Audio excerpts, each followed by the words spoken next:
Nakakuha na naman ng kontrabando ang PNP Special Action Force sa Oplan Galugad sa New Bilibid Prison. Ang mga nag-operate na SAF animoy susugod sa gera. Nakatutok si John Consulta.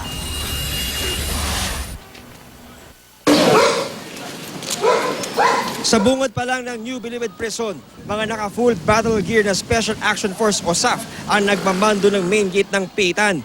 Pumasok rin ang dalawang armored personal carrier ng PNP, mayat-maya ang pagsuyod ng mga bomb at drug sniffing dogs. Sa mga litratong ito, makikita ang pagsuyod na ginawa sa Quadrant 4 para sa inspeksyon. Sako-sakong kontrabando, kabilang na ang droga, drug paraphernalia, pera, patalim at appliances kabilang ang mga telebisyon.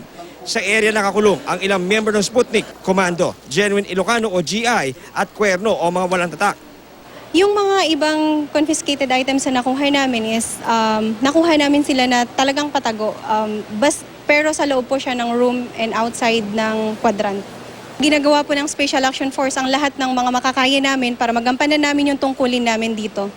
Sa labas ng gate, nasa mahigit 100 dalaw ang di pinapasok dahil sa Oplan Galugad. Reklamo ng ilan, mula sa 6 na oras, ginawa na lang 30 minuto ang dalaw sa mga preso simula kahapon. Paano namin makumusta, paano namin makausap ng maayos ang asawa namin sa ganung kadaling kaiksing panahon? Ayon kay Olaguer, nagsisimula na raw mag-organisa ang mga preso para ihayag ang kanilang hinaing at manawagan kay Pangulong Duterte.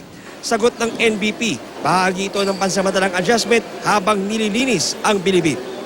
Bukod sa mayat-mayang Oplan Galugad, asahan na raw ang iba't ibang mga reforma na ipapatupad ng bagong administrasyon sa loob ng New Bilibid Prison.